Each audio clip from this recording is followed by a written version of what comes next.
I have part of my book that's like a lot about Africa and part of it, so I don't know if I'm touching all the right things, but hopefully it's just food for thought, right? Yeah, Everything I guess is so. And like you said, in this moment where things are changing, it's just like food for thought, open conversation. Yeah. Good. Give me the levels. Okay, do it together. Sorry. Somebody has to sit up front. I know. You're that A student. Yeah, right. I'll be taking lots. Okay, looks like we have a quorum arrived. Front row. Somebody's got Good for you. Set an example. back of my hair in the shot. What's next? So, I will get up my thing, and then I will hand you the beautiful objet, which is the prize.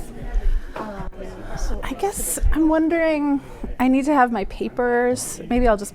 well, for this will be all gone. This I will Okay. move out of the way for you, so that if Okay. you want to put your No. Yeah. And I'm going to move them down to okay. And Not to say anything inappropriate. yes, thank you. That's Why would I ever? one thing also to watch is this is a little trippy, so don't fall over it. Okay. So for the purposes of taking pictures, Okay. it would probably be good if you could stand next to me on the far side while I am reading the, Okay. stuff. But arrange your papers and I will make sure Melissa and camera are in place.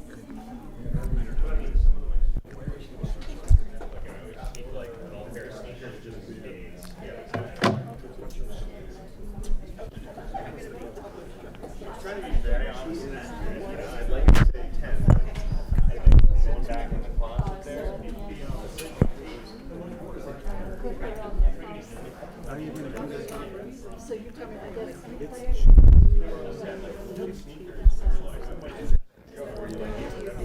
Yeah, sure.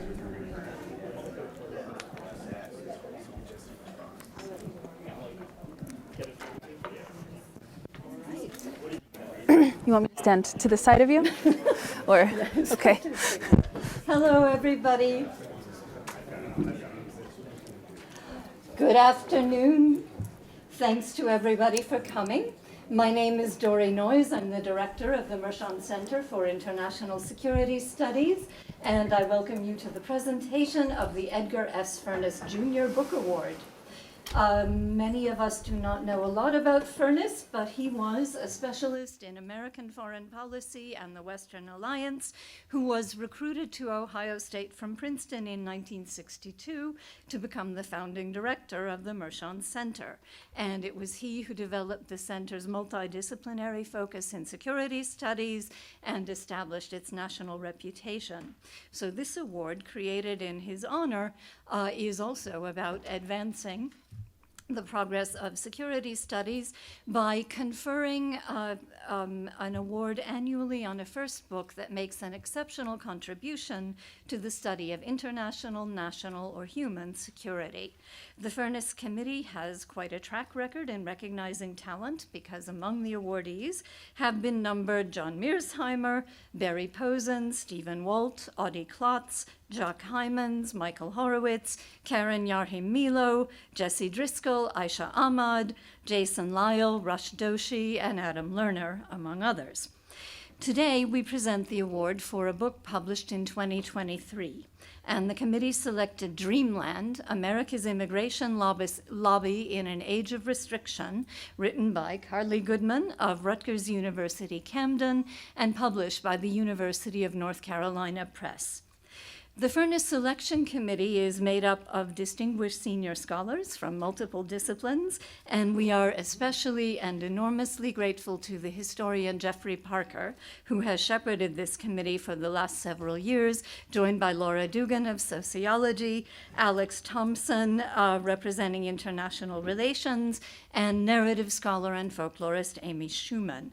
And I'd also like to add special thanks to Kyle McRae of the Mershon Center for managing the Furniss award process at every stage, from amassing the books to arranging the party. So I am also especially charged to give you all Jeffrey's regrets that he cannot be with us here today.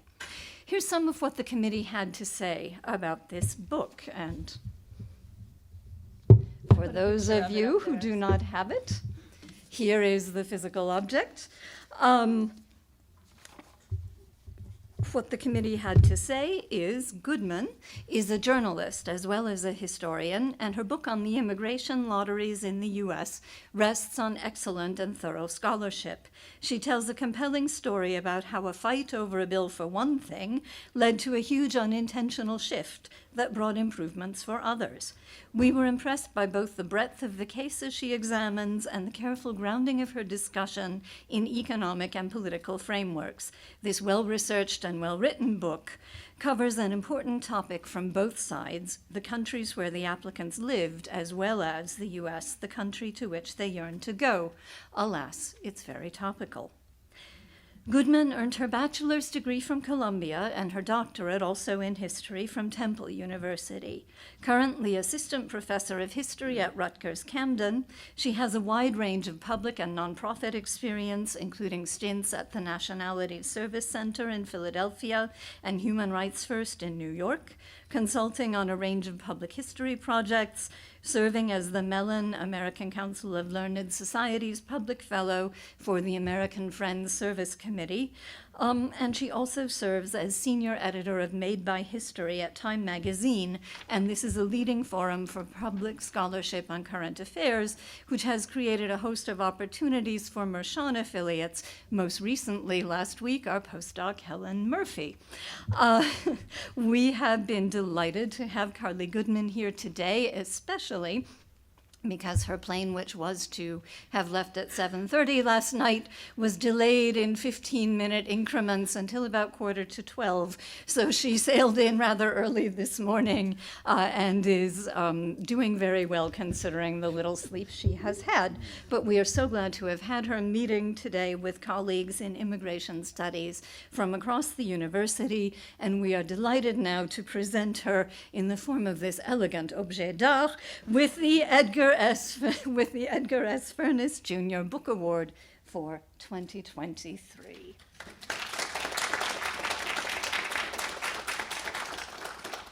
And I will now relieve you of it.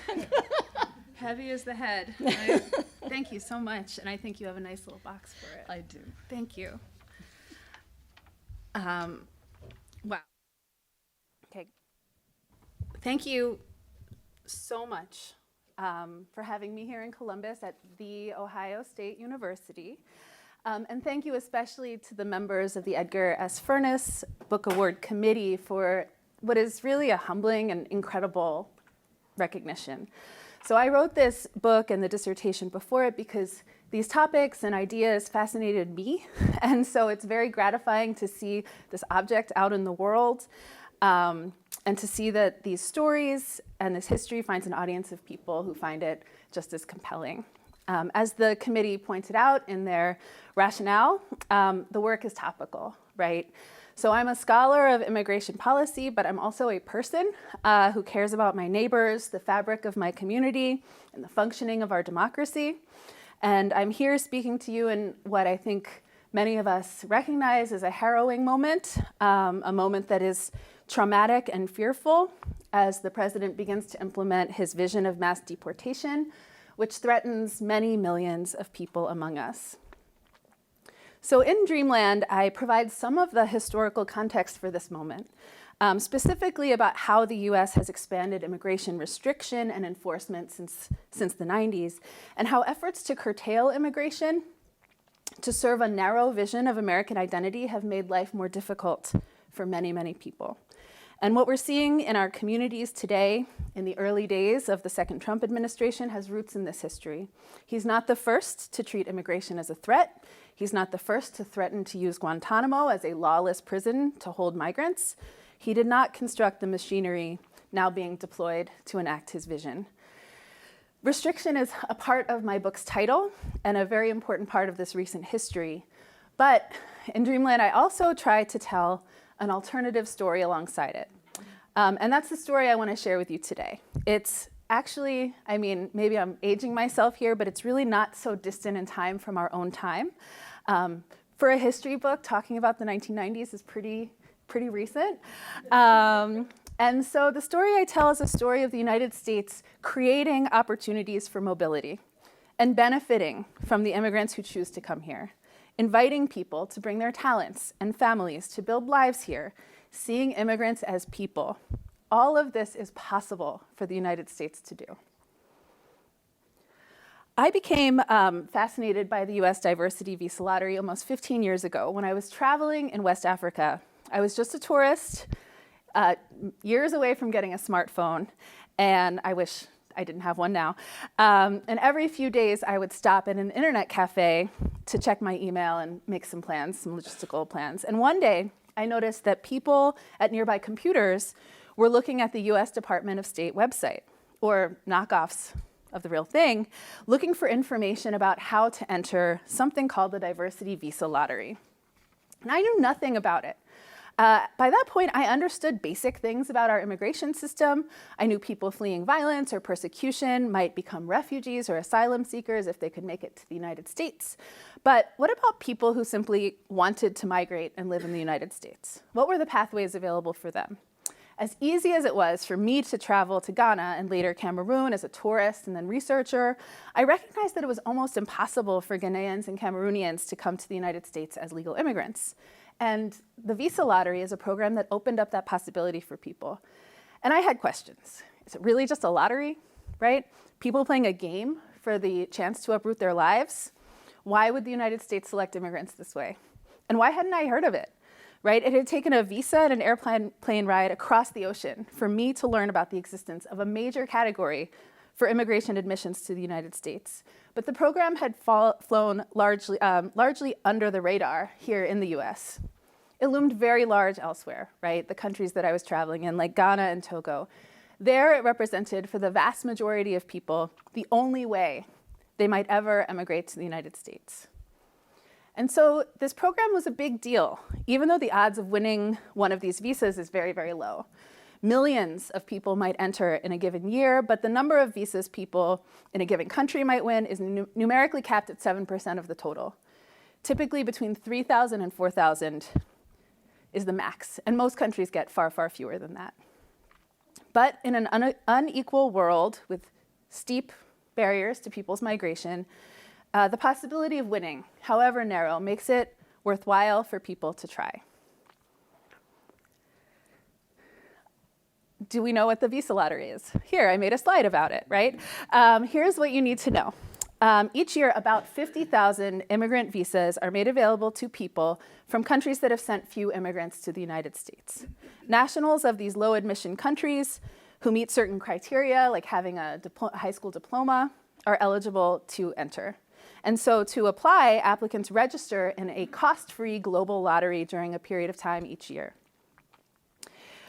Those whose names are then selected as winners of the lottery can then go on to apply for a diversity visa within a certain window of time, undergoing consular processing as other legal immigrants do. This May, when entrants log on to the website to find out if they have been selected to apply for a visa, it will be the 31st year of the lottery's operation. And so just to give you a sense of the overview of the book, I tell the story of the lottery, why it was created, how it has operated, and how we got to the Trump era in the book, which is divided into 3 parts. The first explores the advocacy and legislation that produced the lottery as part of the Immigration Act of 1990.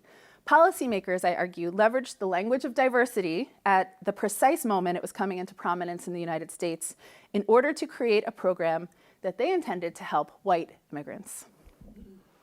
But despite the legislative origins wrapped up in racist logic about the value of white immigration to US society, the lottery has both targeted broader diversity and delivered it.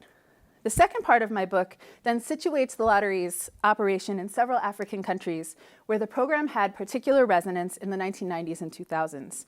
And here, I choose to focus on Ghana, Nigeria, and Cameroon, I argue that the lottery projected an image of the United States as welcoming and generous, as a land of opportunity. The historical context for the lottery's introduction into these societies matters a lot, right? The opportunity appeared in a context of neoliberal economic reconfiguration that made the idea of emigration, leaving home to survive and thrive, particularly salient for many people across the region. The program seemed particularly generous because the United States created this fairly open, if still quite limited, migration opportunity just as many nations were hardening their borders and excluding African migrants. This restrictionist activity made the opportunity of the visa lottery all the more valuable. The third part of Dreamland then returns to the United States to contextualize years of the lottery's quiet and successful operation within a brewing debate about the place of immigration in the United States and its future. Similar conditions of austerity, neoliberal economic reconfiguration that shaped the reception of the lottery in African societies were proliferating here in the US as well, and debates about welfare, privatization, inequality, and security helped fuel a new era of nativism and restriction. You should know that the visa lottery does not play a huge role in the overall immigration system. Numerically, it is actually rather minor. Between 40 and 50,000 visas each year in a system that, for most years of the last few decades, distributes about 1 million green cards each year. Green card is the document that denotes lawful permanent residency, and people who hold LPR status can go on to apply for US citizenship after a period of time. The US mostly admits immigrants for 3 main reasons outside of diversity. Most people who immigrate here have close US citizen relatives who petition for them as family members. That's the largest piece of the pie. Second, there are people who possess specific kinds of skills that are seen as serving the US economy, who are admitted because employers sponsor them. And third, the United States admits people with specific humanitarian needs, especially refugees fleeing persecution. This has been the general framework since 1965, these 3 main paths, sort of categories of immigrant admissions, when, as part of a wave of liberal legislation in the mid-1960s, the US passed landmark immigration reform. In 1990, when Congress revisited its legal immigration system, it decided ultimately to create a new 4th category for admission, to admit those whose presence in the US would enhance diversity and who mostly lacked the family or employment ties that might bring them to the US otherwise. I know I have a lot of these graphs here, but then I get over that. The United States mostly admits, but because of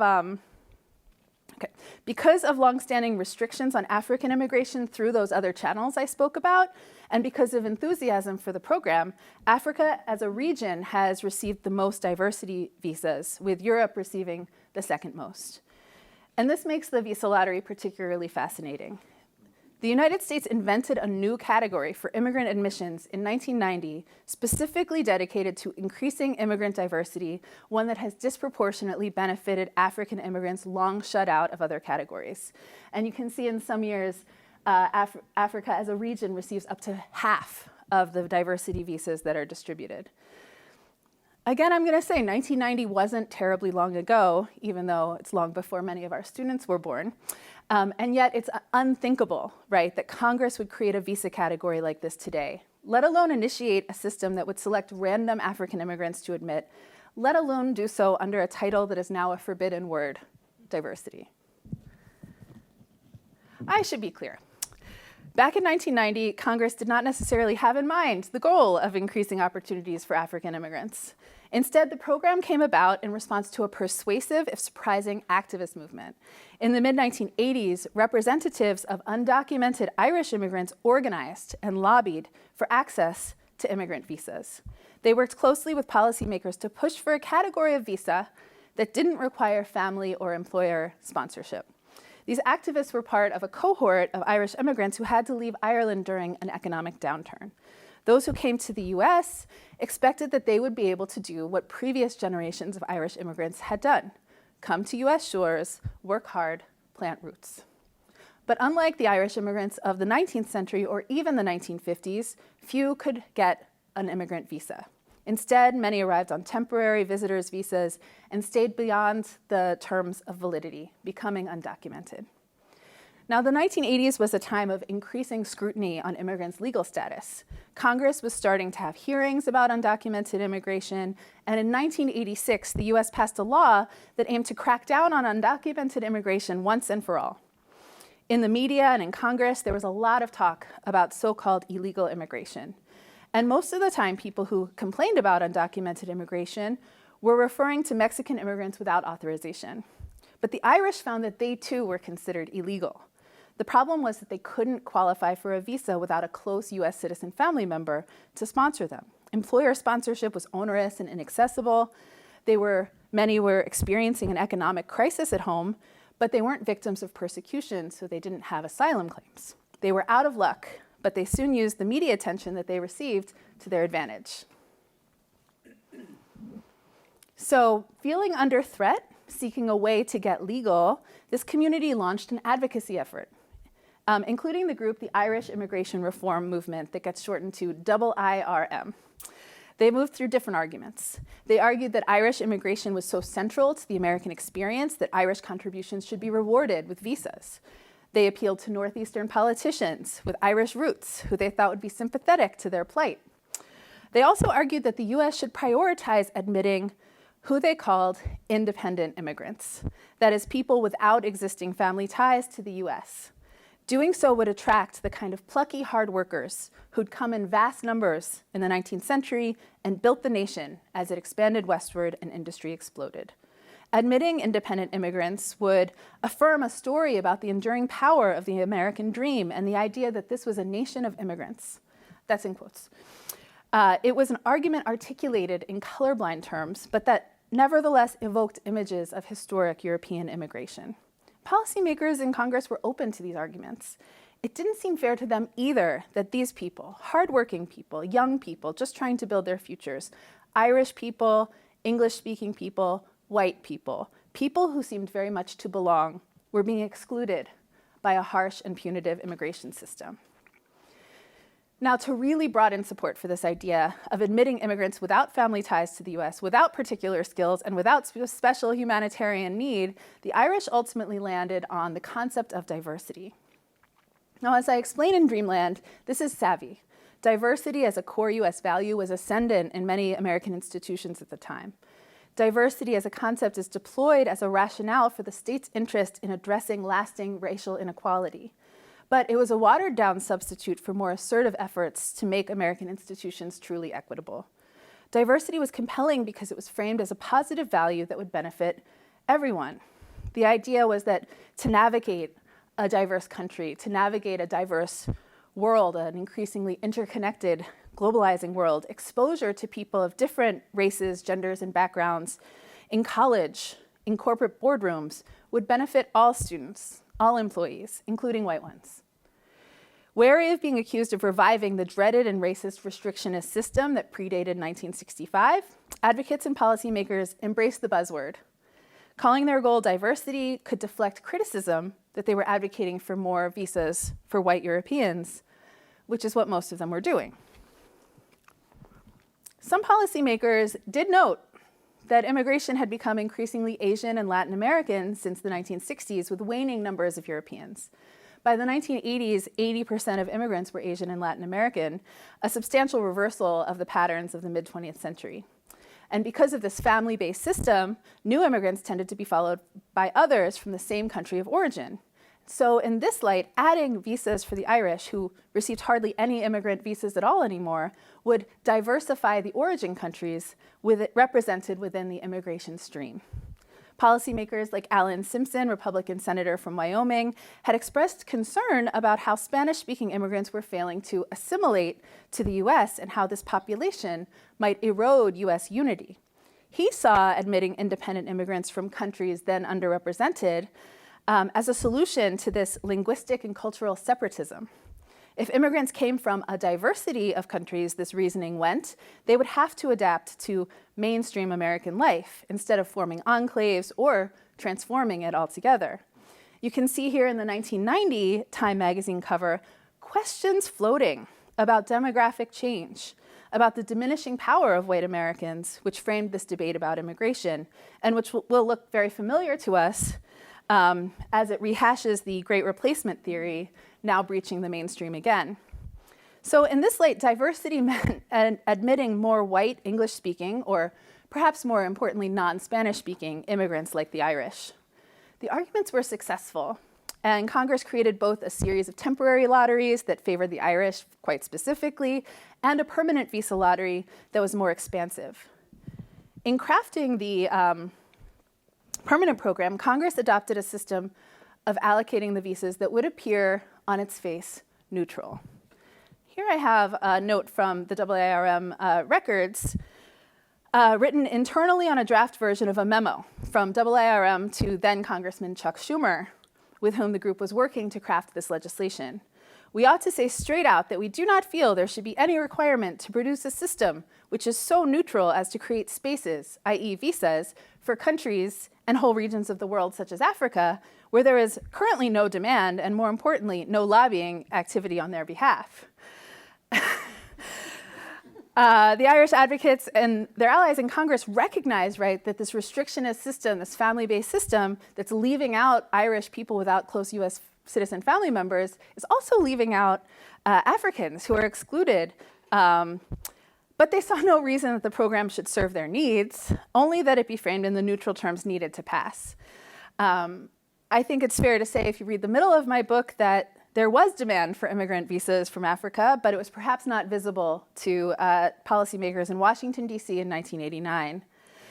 Now, the design of the program ultimately did allocate visas to Africans, thus creating one of the great ironies of the program, right? Designed to admit white immigrants into the country to diversify an immigration stream largely composed of people of color, the diversity visa lottery would become a critically important pathway for Black immigrants from Africa. The decision to allocate the diversity visas through a lottery was almost accidental.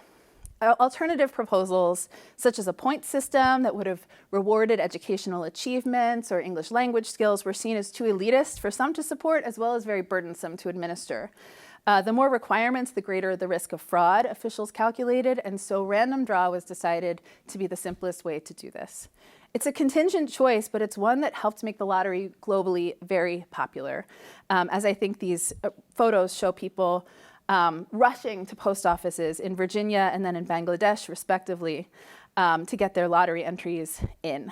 It also spoke to the ways that luck and chance have come to play a prominent role in our world. Access to a dignified life seems to depend upon individuals' good fortune, to be born in the right place and time, or to have the right passport in hand. To understand how the lottery was actually experienced by people and why it reinforced ideas about the United States as generous and open, I began to conduct research in newspapers from Ghana and Nigeria in the 1990s and 2000s. At first, I was just looking at whatever I could find on microfilm through interlibrary loan. I found advertisements like these in newspapers, put in newspapers during the months of the lottery's operation, frequently from US-based attorneys. And I think what is advertised here is not just these individuals' presumably paid services. Instead, they amplify the importance of the lottery itself, making more people aware of the opportunity, and by extension, making the idea of going to the United States more appealing. The dream of going to the US was, through these advertisements, made more concrete. I decided to return to West Africa to conduct research, both to access more materials like newspapers where traces of the lottery could be unearthed, and also to talk to people, conduct interviews, mostly at internet cafes, to better understand how the lottery operated and the ideas that it inspired in people. Before 2003, the lottery was held as a paper-based mail-in system. People had to figure out what this program was, how to enter, and all without a website to consult, right? Can young people even imagine? They had to fill in the correct information on paper and send those entry forms through their national postal services to the United States. So those attorneys advertising in the newspaper to drum up business were onto something. If someone wanted to enter, they might need assistance. Wherever there is migration, there is commerce around facilitating it. So in Ghana, Nigeria, and elsewhere, local visa agents too emerged to sell their services to help people to enter the lottery. And I kept coming across stuff about the post office, an important site that just kept popping up in my research. I think this is because the post office is such a persistent symbol of the nation state, probably one of the most prominent in people's daily lives. Postal services operate on a national scale, but they have to interconnect with each other internationally. Even today, postal routes frequently trace older imperial and commercial paths. Our mail systems have been a site for privatization and commercialization when states have failed to adequately invest in them as essential public infrastructure. But the lottery depends upon the reliability of the mail. You send in your application too early, it won't count. Too late, you missed the window. So what do you do when you really need the mail to arrive reliably and on time? Well, a lot of people go to FedEx or DHL and pony up the extra money. But when it comes to the lottery, that doesn't work because the applications have to be sent to a P.O. box in the United States, in New Hampshire, and then later in Kentucky. That means it has to be delivered by the US mail. And so to get something to the US mail, you either have to know somebody in the United States who can put it in a blue mailbox or send it through your own National Postal Service, which connects with the other national postal systems. And people did not have great faith in their national postal systems to deliver their mail on time. Visa agents then come in, they offer to mail their applications to US contacts for an added fee, and it's a great boon for them. As people are trying to navigate all this, I kept coming across rumors about the post office, about postal unreliability. There were rumors that the Nigerian post office destroyed bags and bags of people's applications, an act of the state to block people from departing and to suppress this visible evidence that so many people wish to go. This cartoon from 1996 shows the Nigerian Postal Service taking a big sack of money, the bonanza of the lottery's mail volume, right to the bank. Okay, whether the state is destroying these applications and pocketing those postage fees, or simply benefiting from all of this enthusiasm and just selling postage, the message seems to be that Nigerian institutions were profiting at the expense of the people, and that the desire by Nigerians to emigrate was immense. Similar rumors floated around about Ghana's postal system, Sierra Leone's Sal Post, and elsewhere. I see these as stories about systems that are failing people. Whether the purpose of the rumor was to describe some form of factual reality, to exploit anxiety and drum up business for private entrepreneurs selling more certainty, to criticize the failing infrastructure of these postal systems, or to showcase just a profound lack of trust in national institutions. The lack of trust that is similarly fueling the idea that one must leave one's country in order to live a good life. One newspaper account put it, were it not for the fact that the country offers no hope for its citizens, Nigerians would have spurned the offer to depart. I just read this piece, I think it was in the Weekend Times, by Lydia Polgren, and she writes, "The pull of remaining in the place of your birth is one of the most powerful and enduring human impulses." She adds, "Having the will to leave, to seek out something new and leave everything and everyone you know behind is a profound act of self-creation." You know, for all the ways that our immigration debate acts as though every person on this earth dreams of coming to America, it's just not true. But people do come, often taking exceptional risks in order to do so. And this has as much to do with conditions at home as the allure of US abundance. So in my book, I try to situate the lottery's introduction in this context of neoliberal economic reforms and the resulting pressures that shaped people's lives and choices. Among the effect of structural adjustment programs and reforms was that formal sector employment shrank as the civil service cut jobs and privatized parastatal companies. The imposition of school fees, hospital fees, healthcare costs were discouraging and difficult for people, especially as they seemed to mark a departure from what post-colonial states had hoped to provide for their citizens. These shifts in the economy spurred more informal and entrepreneurial activity as people tried to make a living, which is really how I understand this proliferation of visa-related businesses. Local agents, like their US counterparts, created business around the lottery, selling help, support, filling out forms, photography, mail, and travel services to aspiring lottery players. Some were duplicitous, and I write about these practices in the context of scams, such as 419, advanced fee fraud, now strongly associated with Nigeria, the Nigerian Prince emails. But other visa agents, filled real needs as people tried to figure out this system. In either case, the lottery serves this perfect purpose, an opportunity to generate business and also an opportunity to migrate. Here are some pictures I took in 2015 in Yaoundé, Cameroon, banners outside of shops operating during the Visa lottery registration time. And we have, on the left, President Obama seeming to offer up a green card. The text says, "Play, win, and stay in America." And on the right, the sign in French says, "Become an American citizen here and now, be the winner." And Obama has this modified catchphrase, "Yes, you can win."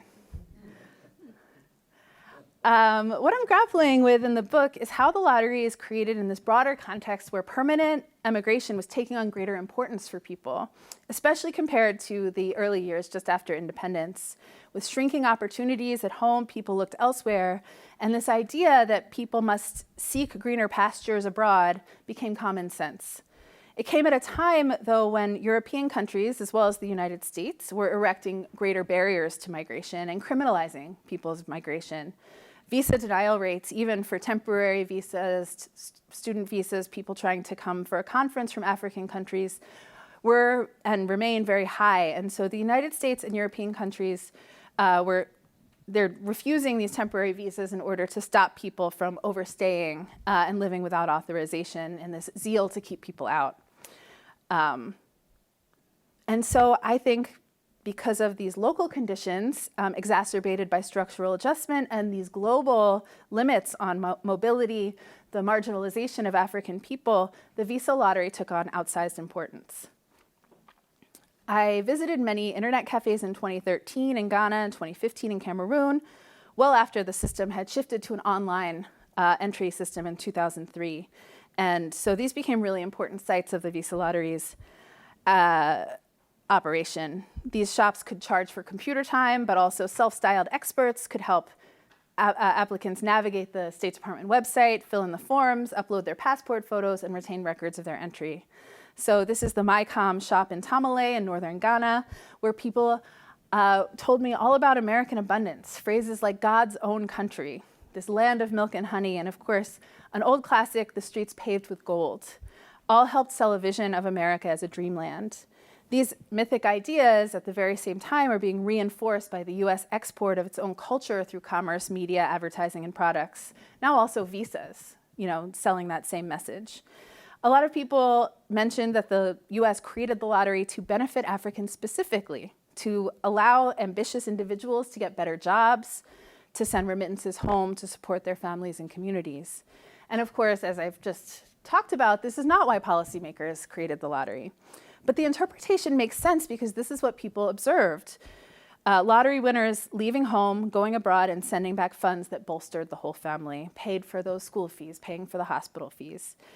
And it also makes sense given the lottery's format, framed as a game to be played with immigration to America as the ultimate prize. Walasu Al-Hassan, who works in tourism up in the northern part of the country, who played the lottery many times without winning, told me that what the lottery meant to him. America is the only country that is given that opportunity. In the whole world, it is only America that is open.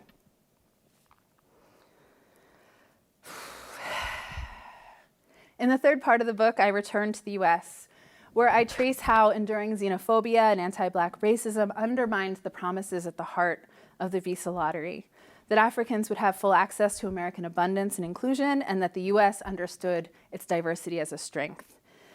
The lottery built goodwill for the US abroad and created immigration pathways for people who otherwise lacked them, delivering workers, students, taxpayers, entrepreneurs to the US economy, expanding and strengthening African communities, African immigrant communities here. And even so, in these recent debates, as I think you all know very well, the debate rarely frames immigration as a good thing for the United States.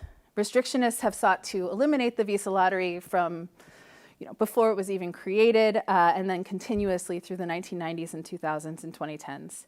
After 9/11, critics framed it as a national security vulnerability, despite the many layers of vetting that visa applicants must navigate. And in these last decades, if we ever do immigration reform again, it keeps finding itself on the chopping block during reform, with critics charging that these visas are a waste. They should be used for admitting and recruiting STEM workers, or some purpose that is more material and less amorphous than diversity, reflecting really zero-sum thinking that now characterizes this whole issue. During the first Trump administration, it was a particular thorn in the side of the president, something he couldn't unilaterally eliminate through executive action, at least not until the pandemic. But before that, he argued against the lottery, saying the system should be merit-based instead of random, a preview of his anti-DEI language that we now know is being marshaled to eliminate people of color from political and professional life. Although it had been possible to legislate a diversity visa program when the imagined participants were Irish immigrants, the program was now much more vulnerable to attack, given that it had become such an important channel for Black immigrants. Congressional inaction has meant that the framework that policymakers adopted in 1990 hasn't changed substantially for admitting immigrants, and the lottery remains part of our immigration system. And so in May, if we still have a Department of State website, people will check on the status of their applications and they'll see if they've been selected. It's been vulnerable to elimination because it's not clear that there's any kind of constituency to support it. Those undocumented Irish immigrants that I talked about from the 80s either adjusted their status through the lottery or some other means, and even though there are still undocumented Irish people in the country, there hasn't been a real movement to defend the lottery from that sector. But we have seen defenders come out in support of the lottery over the past few years. And they've framed this in an interesting way. They argue that the program should not be eliminated because it directly and disproportionately serves African immigrants. For Black immigrants, ending the lottery has important consequences. Allocating those visas for another purpose would take away visas from Africans. Those other types of visas are not totally inaccessible, but they are less accessible due to longstanding practices of gatekeeping and exclusion. And advocates have argued that affirming a future with African immigrants in it is important, and that the visa lottery is important for fulfilling that goal. In a restrictive immigration system, in a world where efforts to limit and control people's migration across borders have only grown stronger, we send important signals through who is invited in and who is treated as a stranger. I think it's interesting because advocates for Black and African immigrants in the US have many pressing issues to focus on. Life or death issues, right? The disproportionate number of Black immigrants held in detention, the way Black communities are over-policed, the dangers that Black immigrants face when they are deported. But organizers continue to speak out in defense of the lottery, not only because it represents a channel for future Black immigration, but because closing the lottery to serve racist and nativist goals would diminish a sense of belonging for Black immigrants already here. A lot to say, but I just have a couple of concluding thoughts that I will share now. What I'm trying to do in this project is show that the immigration issue is far more expansive than what we see in the newspapers. It goes beyond what happens at the border. A lot of scholarship focuses on undocumented immigration and how systems of incarceration affect immigrants' lives.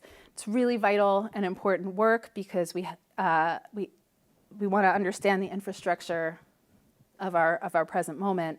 But we pay less attention to the other side of restriction, to how the US selects and admits permanent residents and what those choices signal about the country, its values, and its aims. These two are shifting. The visa lottery is but one example of how orienting our policies around inviting people in rather than keeping them out can be successful, not only in the everyday sense that people come and establish themselves, live lives, find safety, shape what it means to be American, but migration is an important way of challenging inequality and imagining new forms of community that transcend borders. Restriction and nativism and fear seem to be blotting out the sun and making it seem like this is how it has to be, how it will always be. And my wish is that by telling more and different stories about immigration, we can broaden our conversations and imagine new possibilities going forward. Thank you.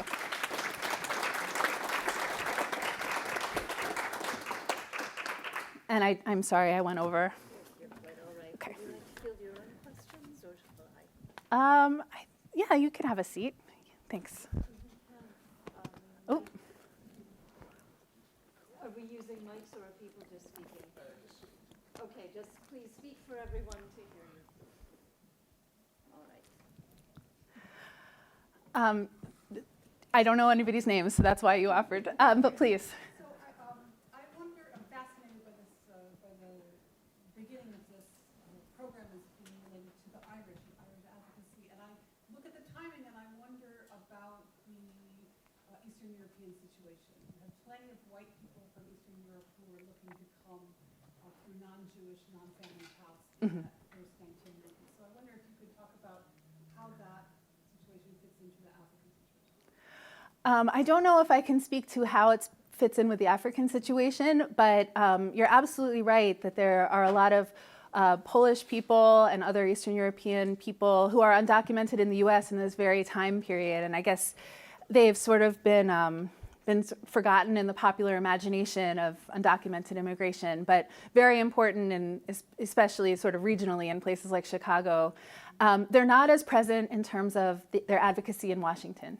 So they are able to benefit from these lotteries, and especially in the book I talk about these temporary lotteries that sort of predate the establishment of the diversity visa lottery that are geared towards the countries that were adversely affected by the 1965 Act. So they do a calculation of the countries that saw their visa numbers drop after the 65 Act. So the places that had relatively healthy numbers of immigrants coming before 65 during that period from the 20s to the 60s of very restricted immigration. And so it's a list of 35 countries for some of the years and 36 countries for some of the years because Germany reunifies, if we're remembering our context. But Poland is definitely among them. So it's a community that is paying attention to this advocacy, but they're not necessarily, and they're meeting with like Paul Simon in Illinois, so he gets on board, the other Paul Simon. And so they're part of it, but really the face of the movement is these Irish, perhaps because of their concentration in places like New York and Boston, and the power of Ted Kennedy and Chuck Schumer, who is still a key word in our politics, apparently. Yeah. Yes, Alex Thompson. Two questions. First one, I think is quick. Are there countries that have legal restrictions on the ability of their citizens to participate in the visa program? That's the first question. And then the second question is, I'm sort of wondering about the multiplier effect of the program over time. So I mean, once these immigrants are here, Yep. then they can presumably sponsor family members and apply for visas and be in that really big part of the pie chart that you showed at the beginning, right? Absolutely. So what has that looked like over time? I don't know of any countries that restrict their citizens' ability to play, but I can't say definitively that they don't. But I mean, Cubans participate in it in some years. So I mean, I'm trying to think of examples of places where you might see some restriction. And most countries just get a couple, like some countries only send 2 people. And in some cases, people who are present in the United States are playing and they're able to win the lottery and adjust. Your second question was about, can you just give me? I called it the multiplier. The multiplier effect, yes. Thank you for saying that and not our dreaded terminology, chain migration, which became a very nativist framing for what is a very essentially human thing, which is that when our family members migrate, we follow them, and when somebody in a village gets established, they can send information back, and this facilitates migration from one place to another.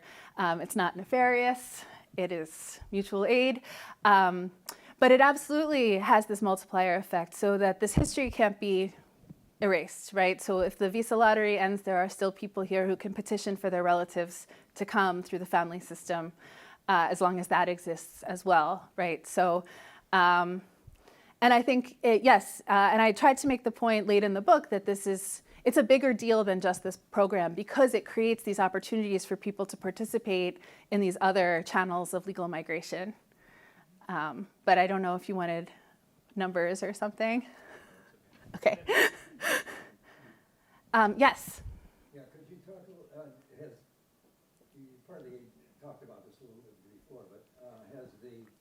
lottery actually changed anything? In other words, instead of doing the lottery, you could say, and you want diversity, you say, well, okay, raise the quota from Ethiopia or something like that, or Ghana. So has there been really a substantive change because of the lottery itself?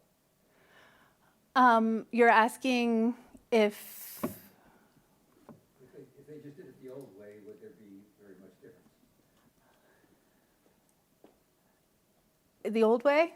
Which old way, I think? So they have a quota from country, right? Oh, do you mean returning to the national origins quota system of 1924? No, basically there's a quota to how many people get them. Is there not?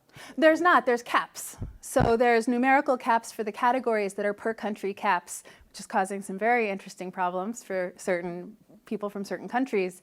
But in the legal immigration system, the immediate family members of U.S. citizens are not subject to a numerical cap, but the other categories are. So, but it's by category. So the diversity visa lottery is 50,000. It's 55,000 by statute, but it's been reduced since 1997 because of NACARA for my immigration policy specialist. No, okay. So it's about 50,000, and then no country can win more than 7%. So that is the numerical cap, but it's not really a quota. I will say I tell the story in the book about Nigeria, and this is actually a question. This is responsive also to Alex's question. Nigeria is one of the big winners. It's a huge country, right? So a lot of people to apply, a lot of enthusiasm for the lottery, English speaking. So a lot of like close ties to the United States. So people played enthusiastically, and then in 2015, it became a country that was no longer considered underrepresented by the diversity visa lottery statute. So it graduates from the program. It can no longer participate, which fuels some conspiracy theories. That's for Helen if she's there. But also means that they're no longer people from Nigeria can no longer play. They can still apply for immigrant visas if they have a U.S. citizen family member to sponsor them. Yeah. I have two questions. My shorter question is the rumors that like post offices are like destroying these applications. Like, have you found anything to substantiate that, or is that really just kind of a wonky like tinfoil hat? In a land of tinfoil hats. I know. I haven't found anything to substantiate it. Spokespeople came out in the press and denied it, but I don't know who to believe in the archival record. There's some rumors about the U.S. destroying bags of mail from Nigeria, and that's sort of substantiated in that they were trying to destroy advanced fee fraud letters. So there's maybe some examples of this, but otherwise I can't really assess, and I mostly just try to treat it as a very interesting set of ideas and ways that people are working through things, regardless of sort of who set fire to what mailbag.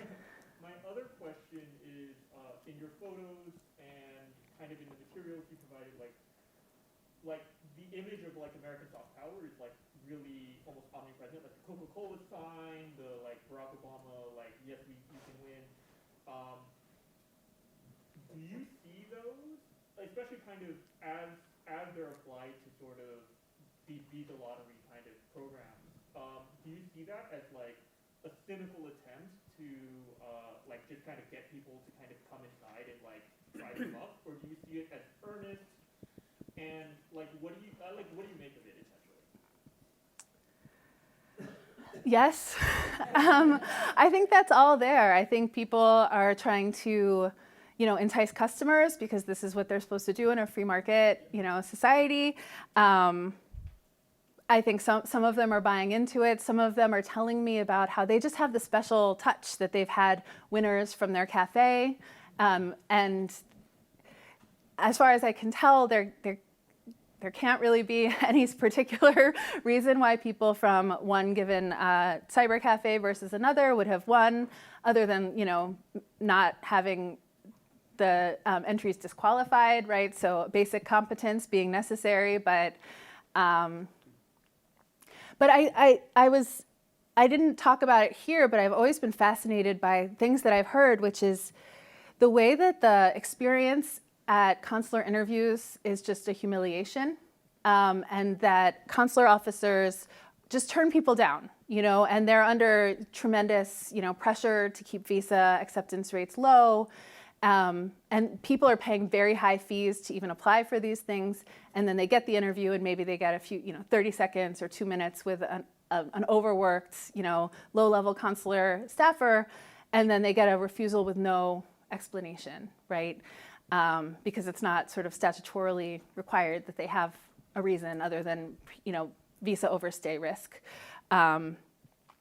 And so the experience of this humiliation of being turned away by like the face at the U.S. Embassy, I think it made the visa lottery more appealing because of its randomness, because it was a way of sort of evading a system that was sort of stacked against people. So even though randomness and like the odds are not good, but at least it's in the hands of fate and not an agent of the U.S. state. Nick. Thank you for sharing this wonderful presentation. So my question is maybe a conceptual or methodological one, which is very interested in thinking about the narrative, right? When you are in West Africa and then asking questions about this lottery, and then you learn about narrative that's advanced in the West African context, things like problems and why people leave, right? Mm-hmm. And then I'm curious, then when those people who win lotteries come here, right, and then they're trying to attract people back home, is there a change of narrative based on experiences, especially for people we have met in the US, and then they're thinking about the places they left and the people they have. If you talk up with people who are in the US, thinking about the same topic, what narrative changes may you see? I think it's a really great point because I talk in the book about how what people encounter is like very different from what's promised. One of the things that I find very interesting is how difficult it is even for people who have come here who talk to their family members to sort of disrupt those narratives, those very optimistic God's own country, greener pastures narratives, that it doesn't seem to be able to sort of penetrate. I mean, not everybody believes in them, but the people who are enthused about this idea and see the going to America as important, seem unwilling to incorporate that information, that feedback. So maybe somebody goes and they don't make a fortune, they don't send money back, they disappoint their family. It's because of their own failure, right? So a kind of like analysis of like the ways that the American project doesn't deliver what it promises doesn't seem to be able to get reincorporated into those narratives. Although I wonder how much it has changed given the different tone that the United States has taken when talking to a global audience of late. So I think that's part of what I'm thinking about is how difficult it is to disrupt strongly held mythic ideas about America. Although I think maybe we could see some. And then I'm. Did I answer your question? Or yeah, let's talk more about it. Okay. Yeah. Julia. Thanks. I was wondering what kind of data the State Department uses to track, and what kind of measures, if they're tracking any measures of success, or like what kind of data collection, and if not, I was also wondering if the government isn't intending to funnel people into certain industries, have corporations stepped in to kind of see, like, are some of these immigrants seen as an opportunity for corporate, like I'm thinking about wage stagnation and how, I don't know, I guess. I think people have so a lot of these visa agents and attorneys say, come to the US, enter the lottery, you'll get set up with housing and a job offer. And people find, of course, that that's not the case, that there's very little infrastructure of support for newly arriving immigrants other than, a work authorization and a green card, which is not to say that that's nothing, right? That's very, very important for people, but people are sort of left on their own to navigate these systems, so they wind up, to Alex's point, following in the pathways of people who've come before. So maybe they know somebody in Georgia, so that's where they go, or they land in New York, but then they move down to Philadelphia because it's more affordable. So people are sort of following these migratory routes, following community, and I don't know that there's any effort by either the government or corporations to marshal this human capital in any kind of organized way. And I don't think we know what people do other than the fact that Africans who come through the diversity visa lottery tend to have higher levels of educational attainment, higher levels of English. And so that tells us something about some of the pathways that people are able to take, but not very much. Yeah. Yeah. Yes. I think you were waiting. Oh. Circle back to John Mueller's question about impact. If you look at the source of origin immigrants from, say, 1990 to now, has this had any major impact, or is it still very largely the same source of origin as it was 30 years ago? And I'm wondering whether any U.S. program that's channeling who can come in will affect that as much as actually who just wants to come. Mm-hmm. And it strikes to me that the demand from some of the countries you've been describing is massively larger in some places. You said some countries only 2 applicants. And I'm wondering if you give me a little vision of around the world, who wants to come here anymore? I know that there's a data visualization that I'm thinking of. The visa lottery has not made a dent in like the top 10 sending countries, I would say. The top 10 sending countries are China, India, Mexico, Jamaica, El Salvador, the Dominican Republic, Vietnam. In 1990, I think Korea would be on that list. You can sort of see the change over time, and you're right to link it to demand, but also to U.S. foreign policy as being like a pretty important factor here. And because of this family unification system, people who are resettled here as refugees in the 1970s, for example, wind up sponsoring family members over time, right? So the diversity visa lottery, like there's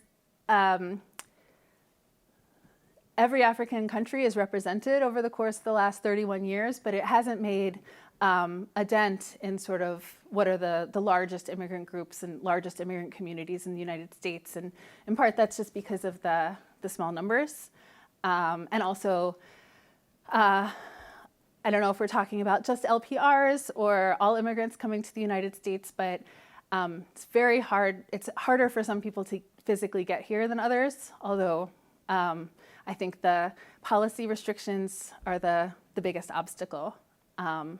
So proximity to the United States, people from this hemisphere, people fleeing violence, fomented by U.S. foreign policy, right? These are ways that different communities are coming. So I'm gonna leave it there, but we can talk more if I'm not answering your question and if there's something else that I'm not getting at. You okay? Oh, yeah, just to add about the data keeping, we don't have records of how many people enter the lottery, and where those. We have applications numbers of people entering. We have numbers of visas that are issued by country, but we don't track people. Yeah. Yes.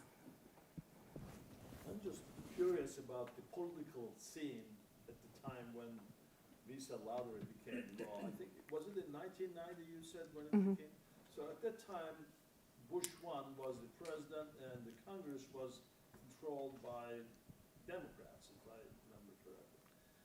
So this idea was talked about before 1990, by many politicians, many parties, and what made stars aligned in 1990 that became a law? Well, I think I've thought about it a lot, and I think if we had waited another 2 years, it wouldn't happen, because the end of the Cold War changes a lot of this calculus very quickly after the end of the Cold War. So I sort of refer to it as sort of like the last hurrah of the 1980s.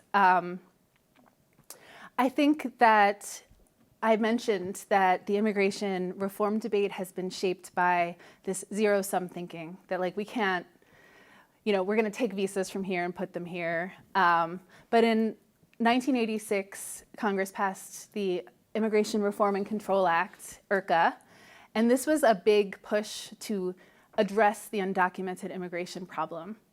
Coming out of this very important select commission that ran from 1979 to 1981, this was seen as one of the big policy problems of the immigration system. And so my guy, Alan Simpson, Ted Kennedy a little bit, he doesn't wind up voting for IRCA, but these policymakers are sort of working on this problem. They come up with the solution of legalizing people who are present in the United States, almost 3 million of them, increasing border enforcement and employer sanctions to punish employers who hire undocumented people. So if you sign your paperwork, you will still see reference to IRCA of 1986.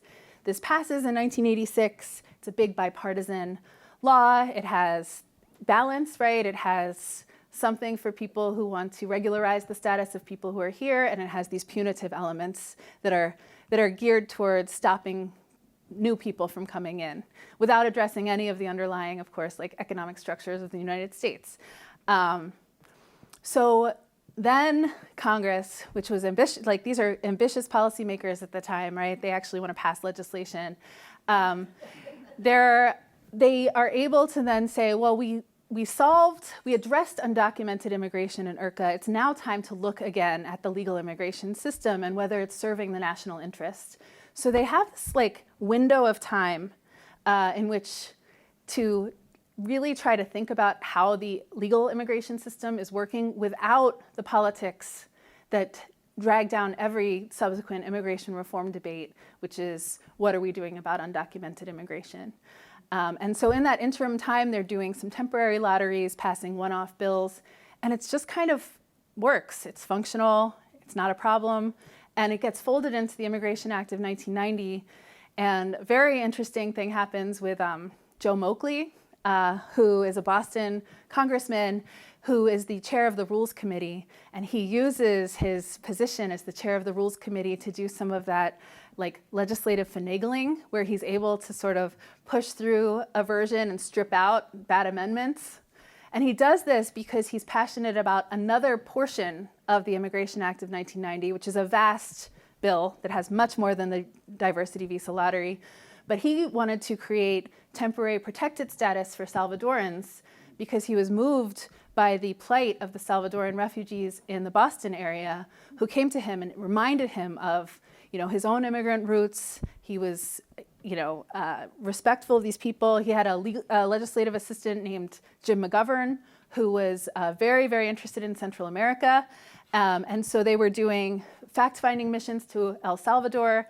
And he has this amazing quote where he's like, I'm an Italian from Southie, and I thought foreign policy was like, or I'm Irish, I thought foreign policy was going and getting an Italian sub, right?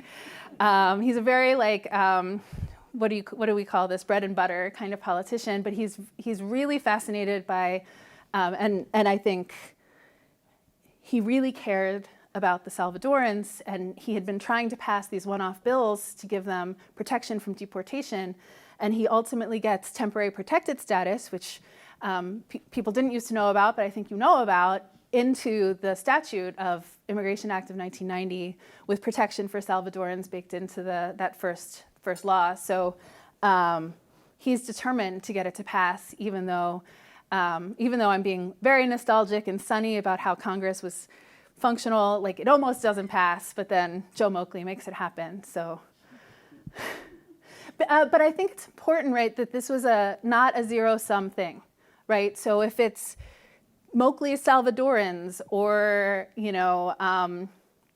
or these Irish. It's like, who's going to get the visas?